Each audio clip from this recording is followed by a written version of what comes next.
নমস্কার।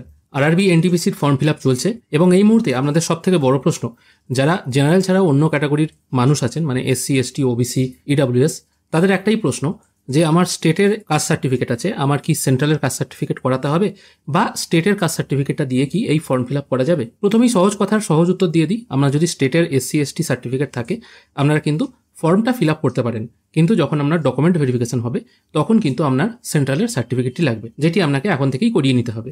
এবার এই সেন্ট্রাল সার্টিফিকেট বা সেন্ট্রাল কাস্ট সার্টিফিকেট করানোর জন্য, মানে SC, ST, OBC, EWS category যারা আছেন, এই সার্টিফিকেট রেডি করার জন্য কি কি ডকুমেন্ট লাগবে সেটা আমি আজকের এই ভিডিওর মাধ্যমে আলোচনা করে দেবো। যদিও সেন্ট্রাল কাস্ট সার্টিফিকেটের যে ফরম্যাট আছে সেটা আরআরবি এনটিপিসির যে নোটিফিকেশন আছে সেই নোটিফিকেশনের একদম শেষের দিকে এইরকমভাবে কিন্তু সেই সার্টিফিকেটের ফরম্যাটগুলো দেওয়া আছে। এবার শুধু এগুলো দিলেই তো হবে না, এর সঙ্গে আনুষঙ্গিক আরও ডকুমেন্ট লাগবে, সেগুলো আমরা দেখে নিই।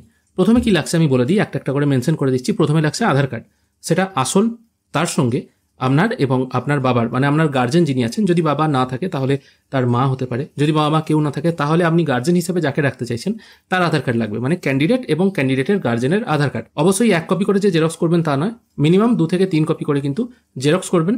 কোনো রকম কিন্তু রিস্ক নেবেন না, 1 কপি লাগবে বলে 1 কপি করলেন এরকম কিন্তু ব্যাপার নয়। মিনিমাম 2 থেকে 3 কপি করবেন আধার কার্ডের জেরক্স আপনার এবং আপনার গার্জেনের। দ্বিতীয় লাগছে আপনার কালার ফটোগ্রাফ, যদিও এটা 2 কপি লাগে কিন্তু এটাও বেশি করে রাখার চেষ্টা করবেন, মিনিমাম 5 থেকে 6 কপি রাখার চেষ্টা করবেন। 3 নম্বরে লাগছে স্টেটের কাস্ট সার্টিফিকেট, মানে আপনার কাছে বর্তমানে যে কাস্ট সার্টিফিকেটটি আছে সেই কাস্ট সার্টিফিকেটটি লাগবে, সেটারও কিন্তু জেরক্স করতে হবে।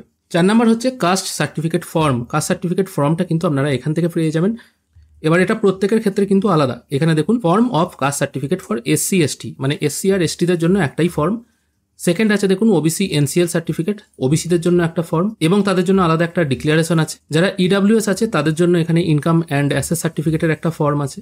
ইবিসি সার্টিফিকেট আলাদা করে ইনকাম সার্টিফিকেট দেওয়া আছে, এরকম মানে প্রত্যেকের জন্য আলাদা আলাদা ফরম্যাট আছে। সেই ফরম্যাটগুলো আপনাকে ডাউনলোড করতে হবে এবং প্রিন্ট আউট করে সেখানে কিছু কিছু জিনিস ফিল করতে হবে।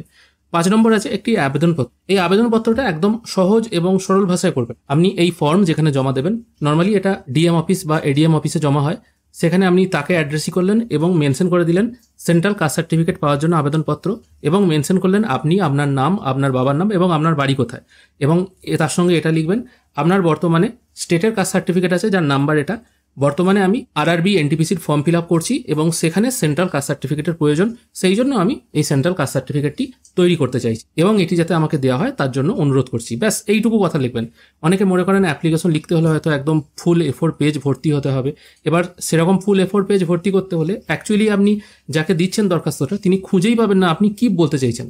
তাই দরখাস্ত যতটা সম্ভব কম কথায় লেখার চেষ্টা করবেন, যেটুকু আপনার দরকার সেটুকুই শুধু লিখবেন, বাদ বাকি অন্য কোনো কথা লিখবেন না। এতক্ষণ আমি 5টা ডকুমেন্টের কথা বললাম, এগুলো শুধুমাত্র এসসি বা এসটিদের জন্য লাগবে। এছাড়া আরও 2টো ডকুমেন্ট লাগবে, সেগুলো কিন্তু ইডাব্লিউএস এবং ওবিসিদের জন্য।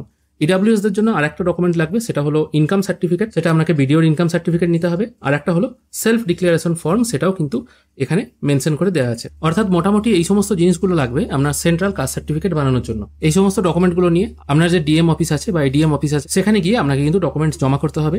ডকুমেন্ট জমা করার পর প্রশ্ন আসতে পারে কতদিন পর আমি এই সার্টিফিকেট পাবো। নর্মালি এই সার্টিফিকেট কিন্তু 1 থেকে 2 দিনের মধ্যে পাওয়া যায়। আপনি আজকে জমা করলেন, মাঝখানে হয়তো 1 থেকে 2 দিন টাইম নেবে, তারপরের দিন কিন্তু সার্টিফিকেট ইস্যু করে দেওয়া হবে। মানে আপনি সোমবার জমা করলে মোটামুটি বুধবার থেকে বৃহস্পতিবারের মধ্যে সার্টিফিকেট হাতে পেয়ে যাবে। এবার যেহেতু ফর্ম ফিল আপের সময় এখনো আছে, আপনারা যদি এই সার্টিফিকেটটি আগে থেকে বানিয়ে নিতে পারেন এবং ডকুমেন্ট আপলোড করার সময় এই সার্টিফিকেটটি আপলোড করেন তাহলে তো খুব ভালো হয়। আর যারা এখনো পর্যন্ত জোগাড় করতে পারছেন না তারা বর্তমানে তাদের কাছে যে সার্টিফিকেটটি আছে সেটাই আপলোড করে দিন এবং এই ফর্ম ফিল আপের ডেটের মধ্যে এই কাস্ট সার্টিফিকেটটা বানিয়ে নেবেন। ডকুমেন্ট জোগাড় করা এমন কিছু কঠিন কাজ নয় এবং ডকুমেন্টগুলো এমন কিছু ভারী ডকুমেন্ট নয়, তাই আপনারাও খুব সহজে কিন্তু এই ডকুমেন্টগুলি খুব সহজেই জোগাড় করে নিতে পারবেন।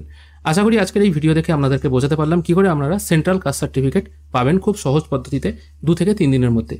আশা করি আজকের এই ভিডিও আপনাদের ভালো লেগেছে। যদি ভালো লেগে থাকে অবশ্যই একটি লাইক করবেন। ভিডিও দেখার জন্য অসংখ্য ধন্যবাদ। ভালো থাকবেন।